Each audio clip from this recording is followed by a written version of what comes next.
Welcome to another year of the Oscars, aka the 94th Academy Awards. And you might be thinking, why did I come back to it after last year was such a mediocre act? I already told you many times. It's kind of like my guilty pleasure. I mean, anything can happen, and I was really curious to know how this is gonna pick up after last year.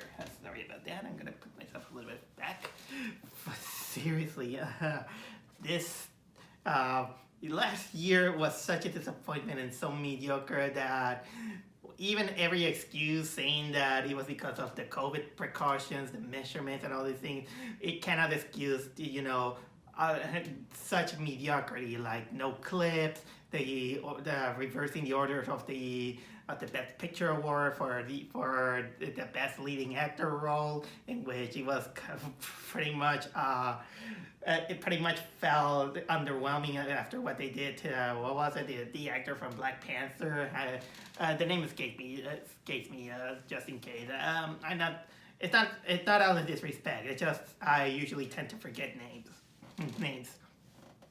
But anyway, even despite that, I'm always go back to see how low they can sink every single time, and I got that from this year. But at least on the get-go, I will say that I'm gonna give it credit that this year was actually slightly better than the last time. For once, they did. This time they have a budget. Well, the other one also had a budget, but of course they decided to do it in this lame station and all these things. This time they did return to the Kodak Theater. Honestly, I will say that the setting what they did to the Kodak setting looks really nice. It was really nice, so I will give them credit to that. My only kind of like misleading thing that I have in my eyes is that they still got that DJ again.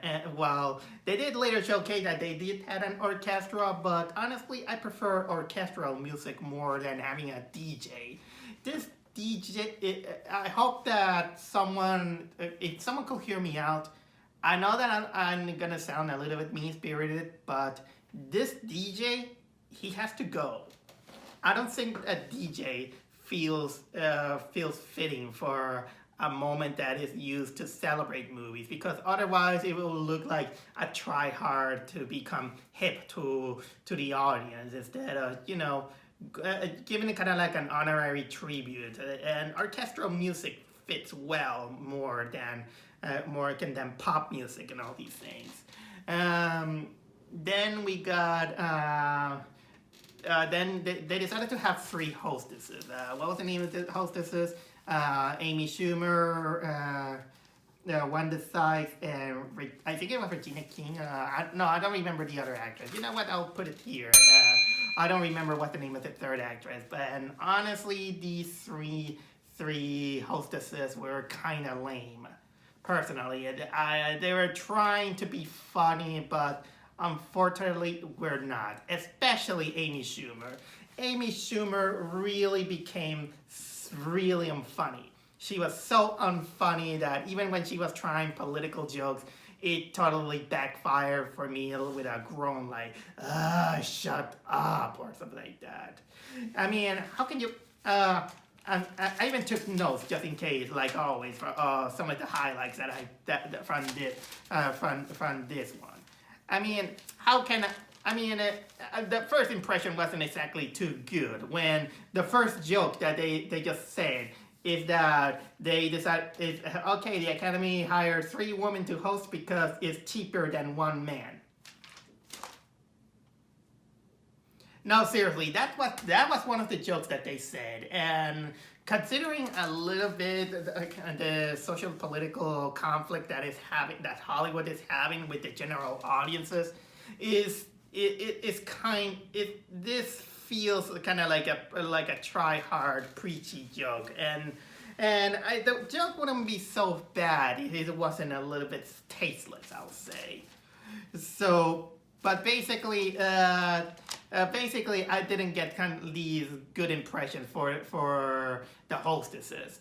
Although Wanda Sykes is kind of like the one who was doing the most of all the hostess duties. She was the one, even doing the loud jokes, the biggest jokes, and she even kind of had her own segment showcasing the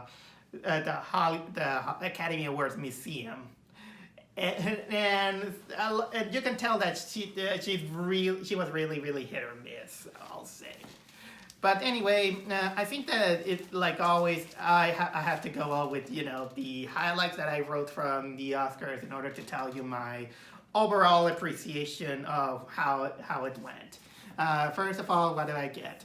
I've been writing on Facebook a lot of some of my initial thoughts to make for some Facebook readers to check out or something like that. Sometimes some family members, they can read out my initial thoughts. And one of the first things that I wrote is that there are a lot of inflated egos and no one is wearing masks.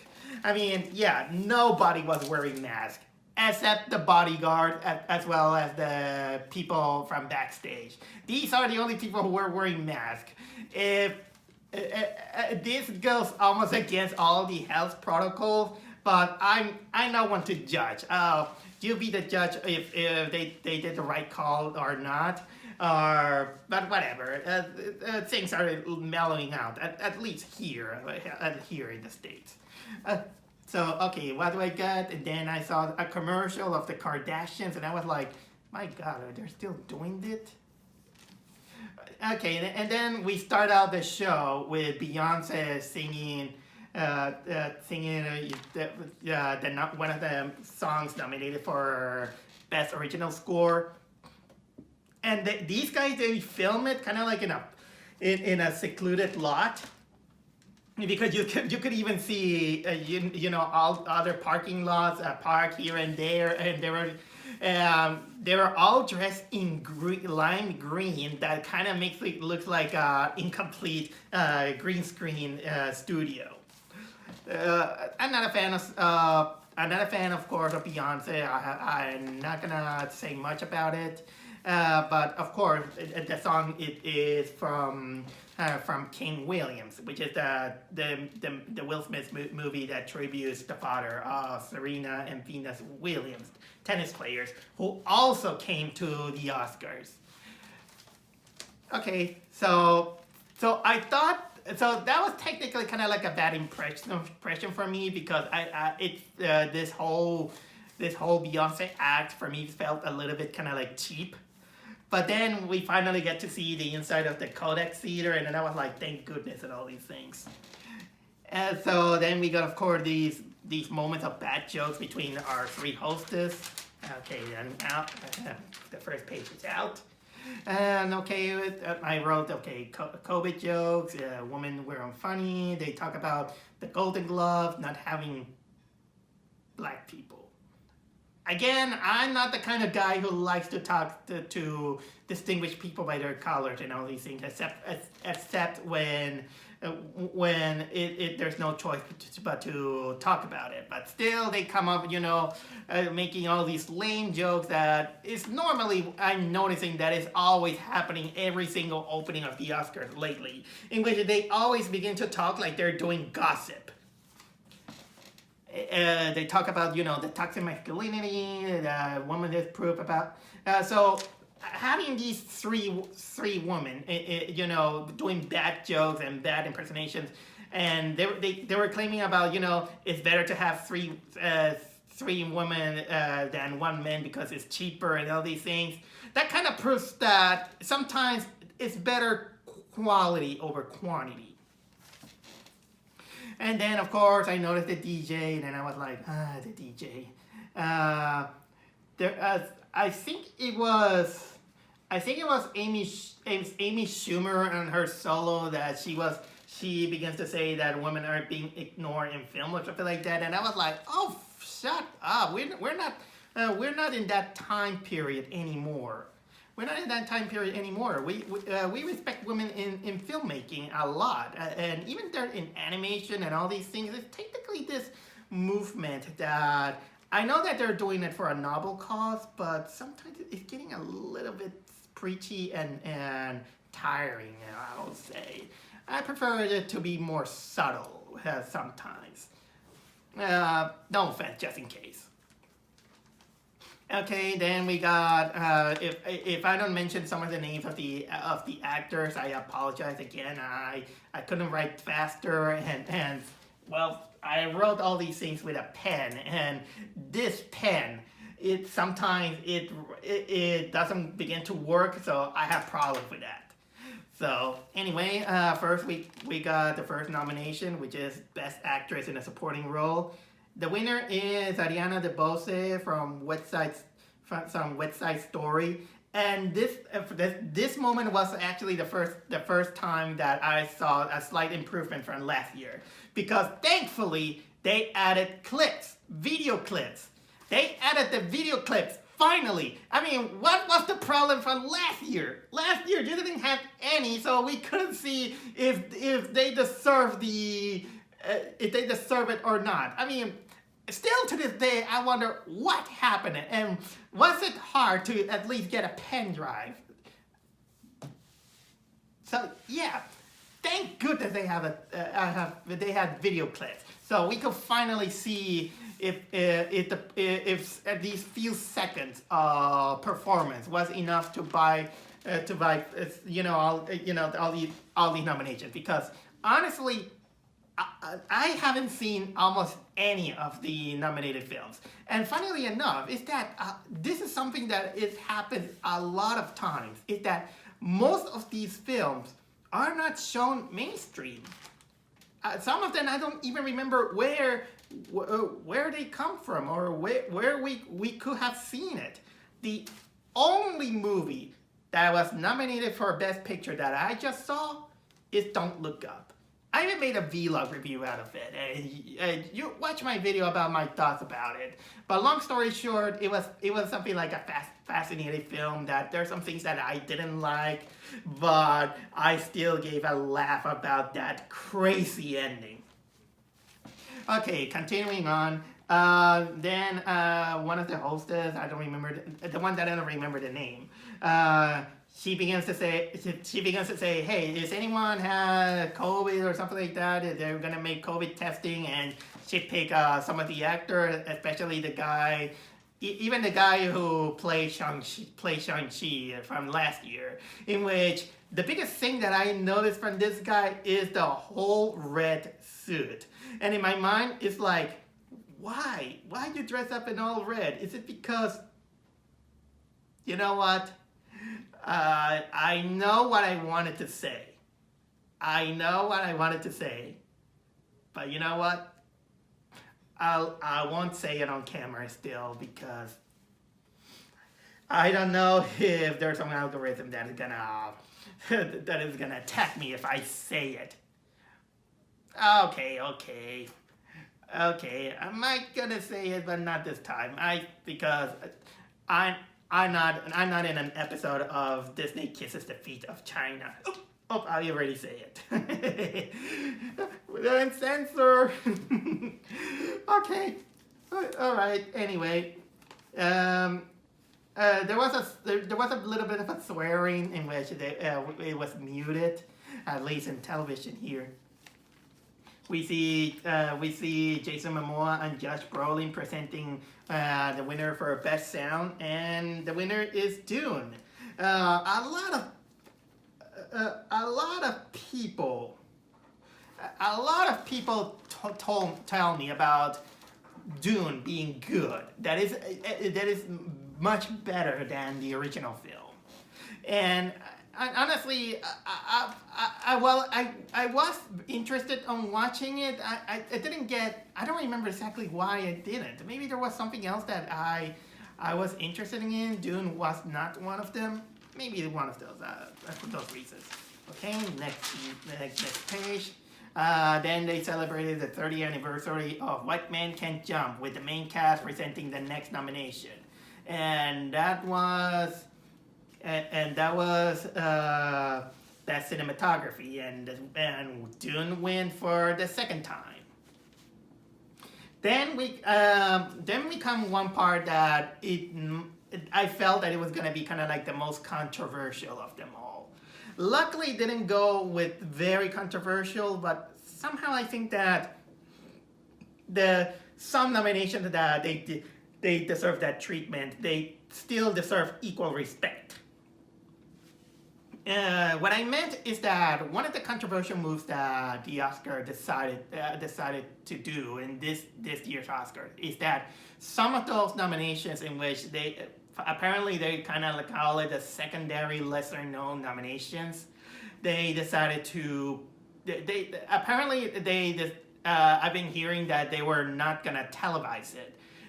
And that was it. And luckily they didn't technically do that. They televised it, but instead of treating it like big event, like best leading actor or something like that, they decided to okay, here are the nominees. The nominee this, nominee this, nominee this. The winner is this guy, and then quickly the winners get the Oscar. They talk fast, and that's it. It's almost like a quick kind of like a quickie treatment to these to some of those lesser nominations, for the lack of better words I could describe. Although again, I think that it feels a little bit disrespectful to these nominations because they decide for something that some people that they call it kind of like equal treatment. It didn't feel like an equal treatment if you treat all the nominations like less and more or something like that.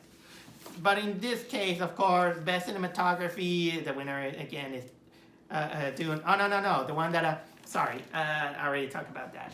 The one that got the quickie treatment was best short documentary, and the winner is a documentary called The Queen of Basketball.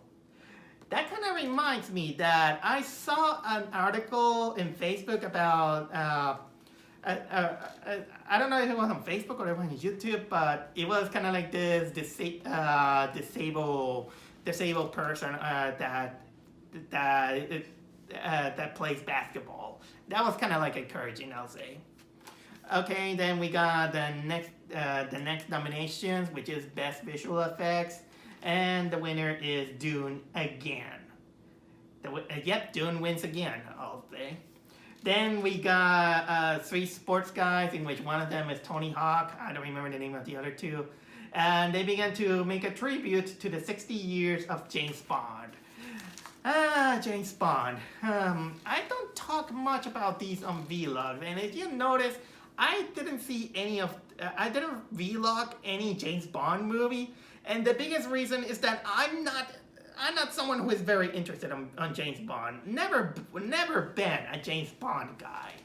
The only things that I know about James Bond is mostly by references in other cartoons here and there. And funnily enough, I can now that I'm reminiscent, maybe I can see why James Bond wasn't too keen for me, because all these James Bond parodies for me probably some of my least favorite episodes of those cartoons or something like that. I wasn't too keen into it. Until finally I found these Twitch streamers who they watch movies and riff them. Thanks to them, I watched 6 of those James Bond movies, and none of those James Bond movies were remarkable for me. I only like one that is License to Kill, but that was mostly because of the extreme violence as well as that awesome music. And probably I will say Moonfall, because at least in Moonfall they go to space, and that's something that is kind of calls my attention. But either way, no James Bond movie was remarkable. I didn't like it as much as many people do. Okay, so what we got then? We got the one of the songs that was nominated for best original song, which is the Dos Orugas, the song of Encanto, which is kind of funny that this song is not as remarkable. We don't talk about Bruno. That is actually the one that catch the most with the audience. I'm surprised that why wasn't that one nominated. So it kind of makes me think, what are the requirements for a song to be nominated? Apparently, you nominated and also won Frozen's Let It Go. Then also Coco's Remember Me. That one is also catchy and also won. But then you got Dos Oruguitas, which wasn't, which again, it wasn't as remarkable as We Don't Talk About Bruno. And We Don't Talk About Bruno wasn't the one that was nominated. So that kind of raised my eyebrows on one thing. And then of course we got these three lame actors who's gonna talk about best animated film, which is kind of like always the thing that I always look for. But the one I wish I could be in the audience to boo, because one of them is gonna play Ariel in the live action The Little Mermaid. I was like, I was here doing boo, boo, get out of here. All these live action Disney movies are awful. So you deserve no pride of that. And honestly, this is technically the first time in my life that I wasn't too very keen with the nominations of best animated movies, which is usually my favorite. Why? Because it's the total unfairness of the nominations. 3 Disney movies and 2 other studios. 3, and only one of them is foreign. This is total unfair. It's unfair. Disney, next time I want to talk to the nominations and say, if I could get the chance to talk to them, I would say that Disney is playing an unfair game about buying and monopolizing all these studios, and you're not making kind of like a fair competition. Doesn't matter if you're from Pixar. Doesn't matter if you're from the studios or something like that. Doesn't matter if you are from the Princess lineup or something like that. Next time, Disney deserves only one. Choose one from either Pixar or Walt Disney or a princess. Nothing more. There are still other animated films in this world. But 3. And of those 3, you even pick the one that suck ass, which is Raya and the Last Air. Raya and the Last Dragon. You know that I wanted to go there. The other ones were Luca. The other one was the Mitchell versus the Machines, and the other one was was Flea, which also had various nominations. And lo and behold, the winner is Encanto. Encanto was the winner, no surprise. Yay, Disney, yay, because Colombia, something like that. Okay, I might be making fun of it. Encanto wasn't exactly a bad movie. I prefer Luca better, but Encanto, well, I'll give it this. It had some catchy songs. Although, again, I still hate the ending. The ending felt a little bit too convenient for my taste, and so, honestly, I wasn't very surprised that Encanto win. But next time, please, Oscar, if you listen to this, just nominate one Disney movie. Just one. I know that there are different people, but they're still the same company. So, honestly, you should make an internal, kind of like an internal reunion in which to showcase which of those studios should be representing the nomination. Because honestly, this is not fair. It's almost like let's treat the companies like it is school. I mean, they should only pick one person to represent almost a whole worldwide or worldwide or national event. You can't pick three nominations from the same school or the same company in order to go like that, or even link. So honestly, no. Just stop with too much Disney representation. And then something really interesting happened. They decided that before some commercials, they decided to go for top 5 tier-worthy moments of apparently 2021. And I don't know why they put number 5, the bullet time from Matrix, and number 5. Oh yeah, I'll get to that because these are picks that are as bad as the Watch Mojo top 10. Number 5, again, Matrix Bullet Time. I don't know why they pick kind of like an old movie if this is a 2021 film. Or it was from Old Time or something like that. Because number 4 is Dream Girl when they sing I'm Telling You. I don't know why. Oh yeah, now that I see the list, it's probably best moment of all time. I've seen better moments that it was cheer-worthy times than that. Although the third one, it is indeed a cheer-worthy time. And because I was there, it was the Avengers Endgame moment when the Avengers assembled. That was great. Number 2, I was also there when from Spider-Man No Way Home, when the 3 Spider-Man reunite. That was a great moment. But number 1, I don't believe it should be number 1 because number 1, it doesn't compare to the one from Avengers or Spider-Man. Well, I don't know why they put number 1 for the Zack Snyder Justice League when the Flash enters the speed zone. Well, I don't know. I wasn't a fan of the movie, and I'm still not a fan of this Flash. So for a number 1 moment, it's only a number 1 moment for all these Zack Snyder fans who can't tell that Zack Snyder is not a good storyteller. I hope I don't offend any Zack Snyder fan.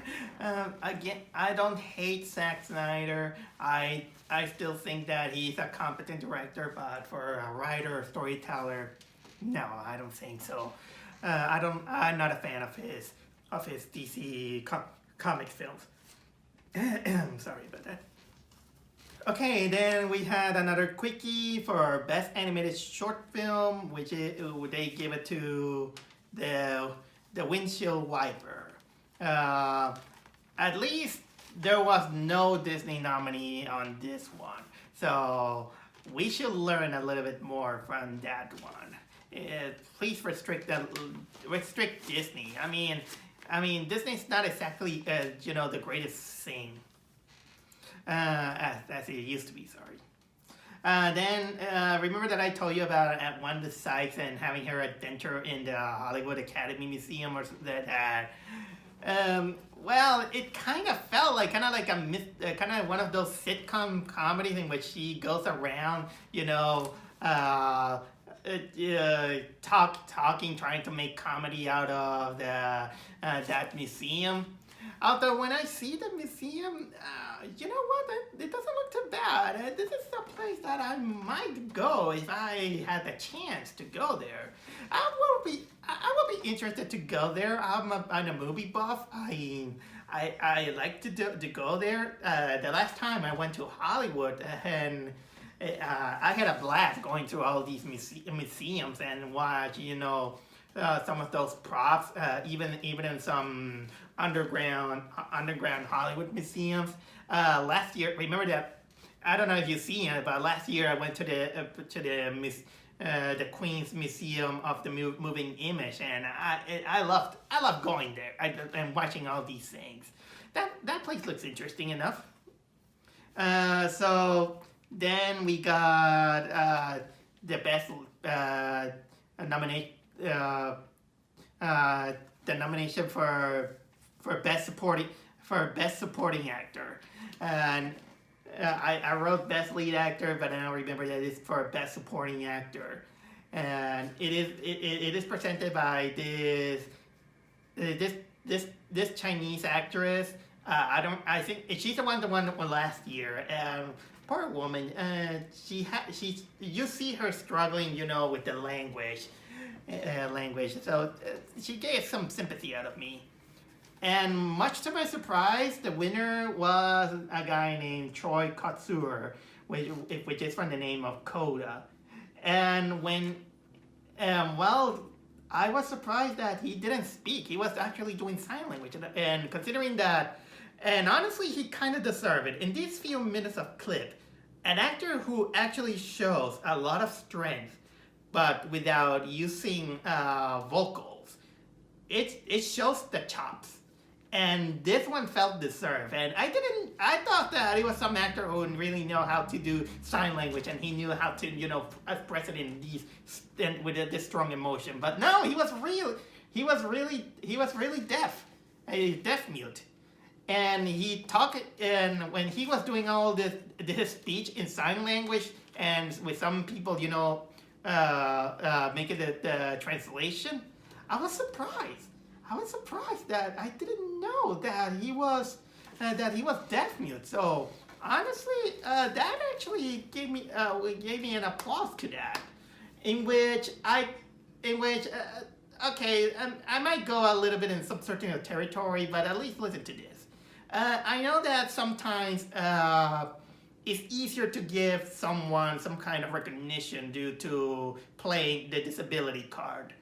But honestly, the exception goes when it is shown that it is hard-earned.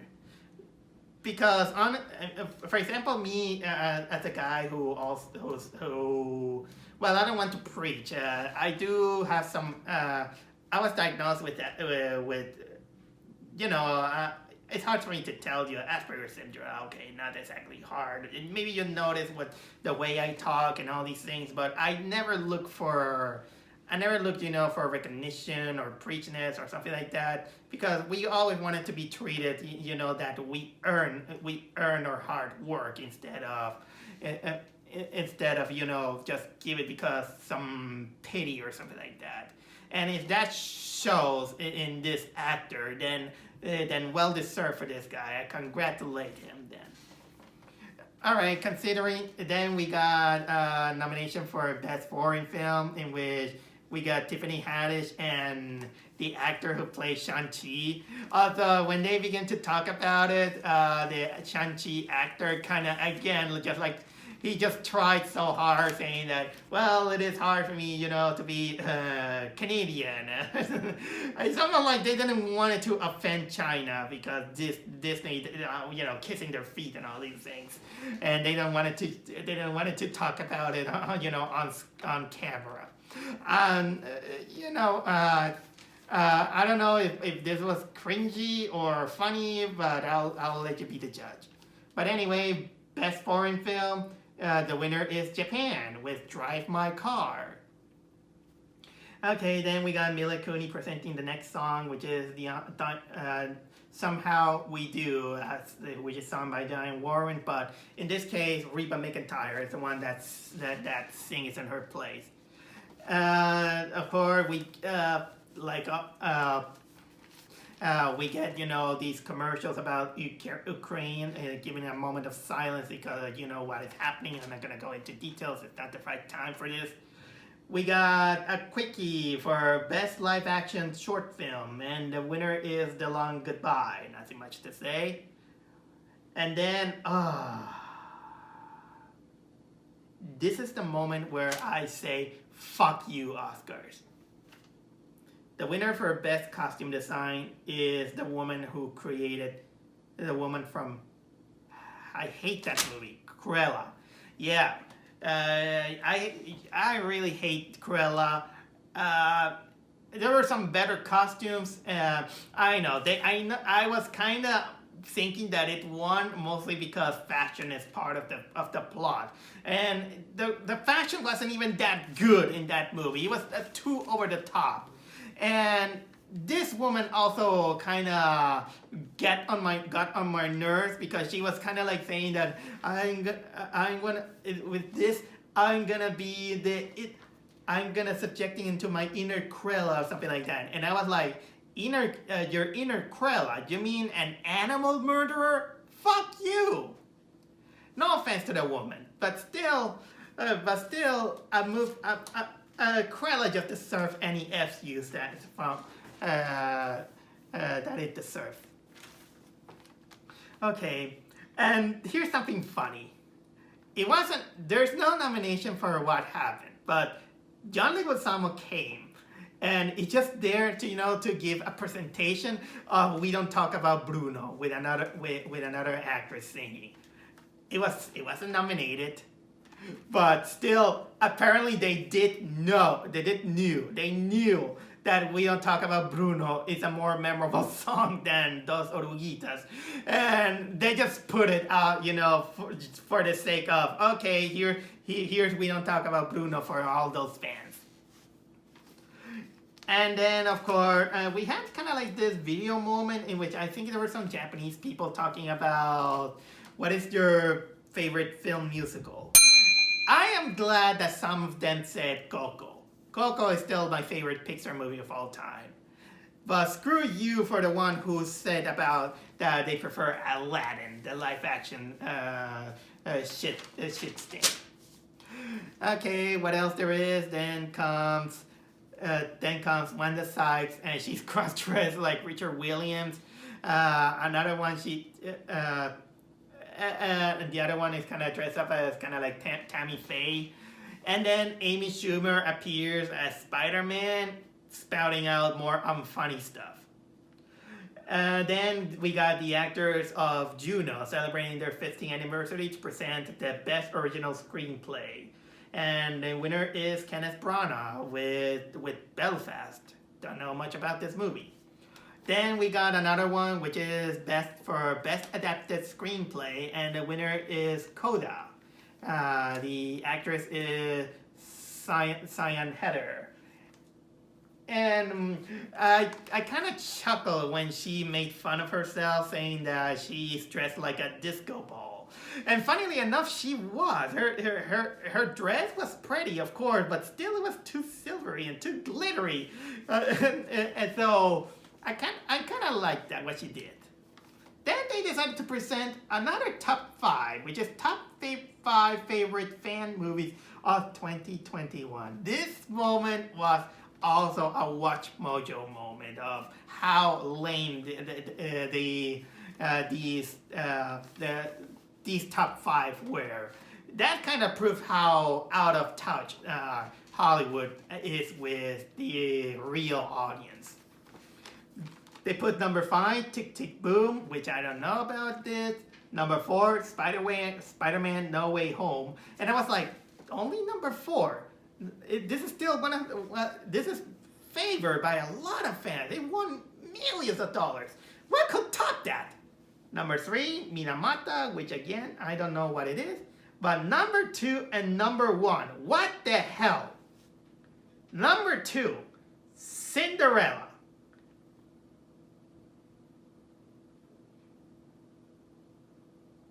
And number 1, Army of the Dead?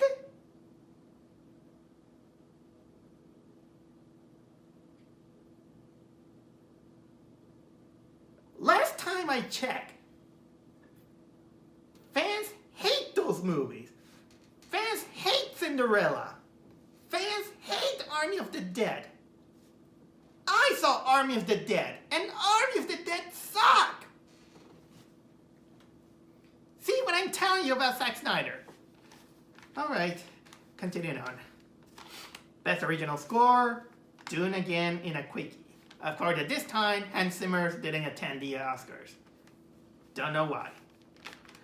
Then we got the next song, which is from James Bond.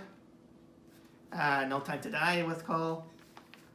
We got another quickie, which is Best Film Editing, which the winner is Dune. Thank goodness they didn't give it to what was it? Don't Look Up, because they were how it was nominated for Best Film Editing when the editing from Don't Look Up wasn't exactly good. Okay, then we got the hostess, and the hostess are trying to promote The Last Duel, and they make NFT jokes, of course. I don't know how can they make NFT jokes when there was a kind of like, I remember that there was a cryptocurrency ad in one of those moments. Then there was Kim Kardashian. I don't know why I wrote this here. And then they showed there was an orchestra, making me think what was with the DJ. Oh, I bet for people who went to see the Oscars this year were waiting for me to talk about this, because what happened next is technically the most viral moment that happened in this event.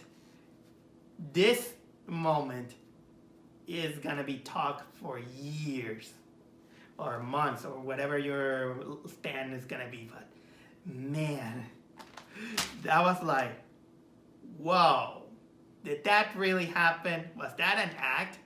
Because it didn't feel like an act. This was the moment and the biggest highlight of this year's Oscars. You probably know what it is, but I'm gonna tell you what it is at least. What happens is that the next nominations is gonna, for best documentary, is gonna be presented by none other than Chris Rock. But Chris Rock, he makes a kind of like a tasteless joke in which he made fun of Will Smith's wife, calling her G.I. Jane. And Will Smith, he didn't take it lightly. He just stand up, went to the stand, approached Chris Rock, and spam! He smacked him in the face. Seriously, Will Smith just, and the moment was so quick that I thought that he just punched him. But then, finally watching a few of the clips, it was a big slap in the face, and the whole thing was censored except for a few countries. Thank goodness for all these countries that didn't censor the whole thing. Anyway, because Chris Rock, he just was kind of like dumbfounded, and Will Smith, it was like he says, I have it even here. He says, "Keep my wife's name out of your fucking mouth."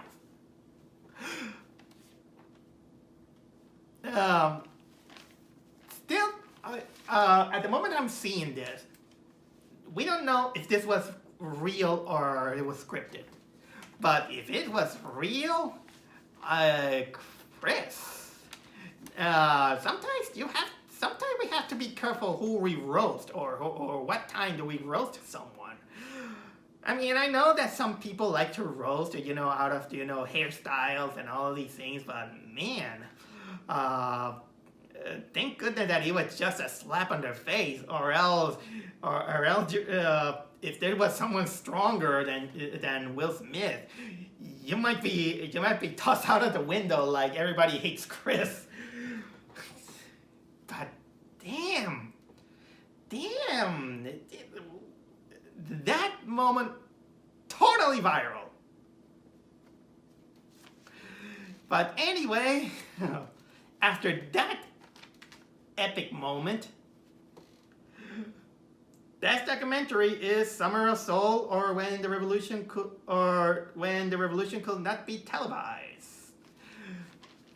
Oh my God, I'm still having this Will Smith and Chris Rock thing on my head.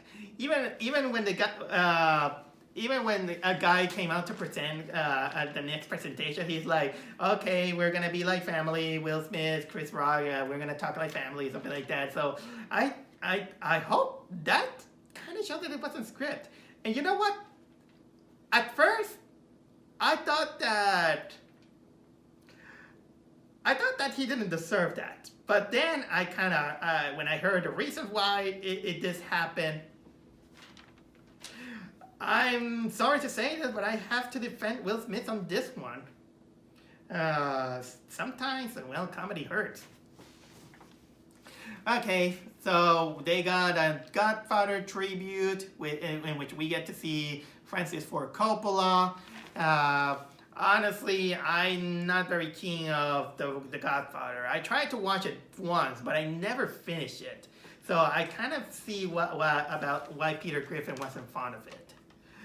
Then we got In Memoriam, and it had a choir, and this time they did a much better, respectful job compared to last year. Last year they put it on speed run, and that was so disrespectful. And of course, some of the names that they homage are Sidney Poitier, in which they even have kind of like a speech for him, to Ned Beatty, Clarence Williams III, Michael J. Williams, they tribute Richard Donner. And then when Ivan Reitman came, we had Bill Murray, of course, giving a speech to homage Ivan Reitman. They also tribute Sonny Chiba, Ruthie Thompson, who is an animator, and Charles Grodin. Also, I was happy to see his name. Oh, and they also made tribute to Betty White with probably the surviving Golden Girl. I don't remember her name. And I think that they left some others, but at least they gave it the courtesy that if there are some others that we might be missing, you can check their website. But either way, it was a great tribute, a good choir, better job than last year. Okay, continuing on. Best production design is they made it a quickie. Dune again wins. Now they decided which is the best original song, and No Time to Die. James Bond wins, and nothing much to say. I still think that License to Kill song was better. Then Kevin Costner presents the best director, and the winner is Jane Campion from Power of the Dogs. Then we got Uma Thurman, John Travolta, and Samuel Jackson paying tribute to Pulp Fiction to present the best lead actor. Although they kind of made it a play because, okay, I never saw Pulp Fiction, but I know that the biggest thing about it is because of that briefcase. And they were like, oh, we're finally going to show what's in that briefcase. They opened the briefcase, and what it is? The envelope with the Oscar nominations and winner. That was so anticlimactic. But anyway, best lead actor Will Smith from King Richard, and he really gave a passionate speech.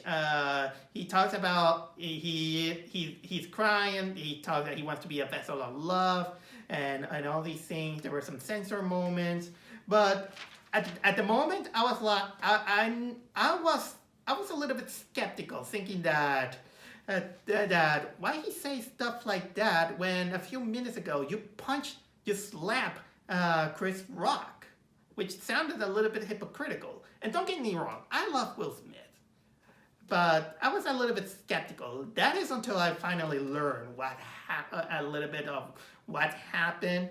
At the moment, probably they're gonna talk more details about what happened, if there's a script or it was real and all, what happened. But either way, those are first impressions. Then we got best makeup and styling. The winner with a quickie, The Eyes of Tammy Faye. Then Anthony Hopkins presents the best leading actress, which is Jessica Chastain from The Eyes of Tammy Faye. And honestly, her speech is probably kind of like the most pretentious of them all. Because there's a lot that she wanted to cram up on her politics. Wanted to talk about suicide, LGBT, and about the womanhood. Because, well, it's about the movie of Tammy Faye. And I from what I heard, I don't know about the history of this woman. The little that I researched, she was a televangelist. I don't know much about her, so I'm gonna hold my thoughts about it. And finally, we get Lady Gaga and Lisa Minelli. They presented the big one, which is the Best Picture. Thank goodness they didn't leave it for second to last, like last year, only to make a ruse out of it. And the big winner is none other than Coda.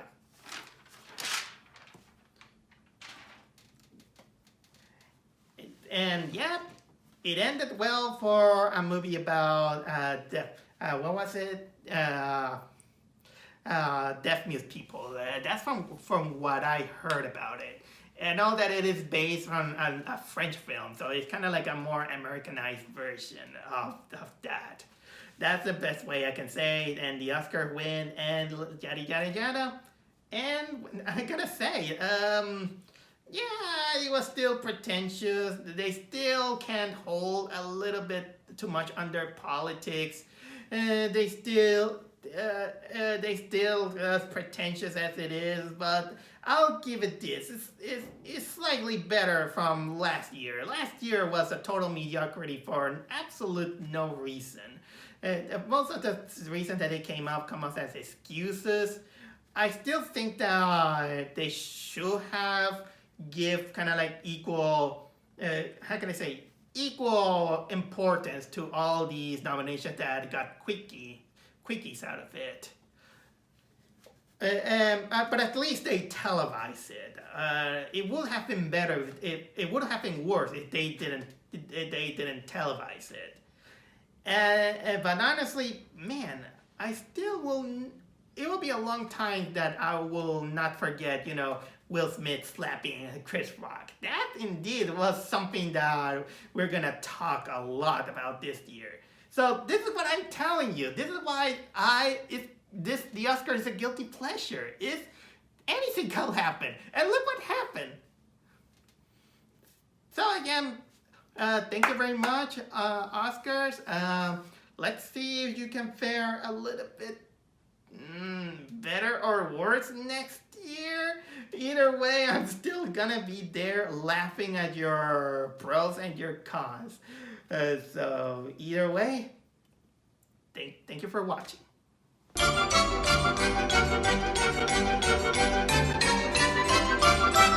Jada, I love you. G.I. Jane 2, can't wait to see it. All right?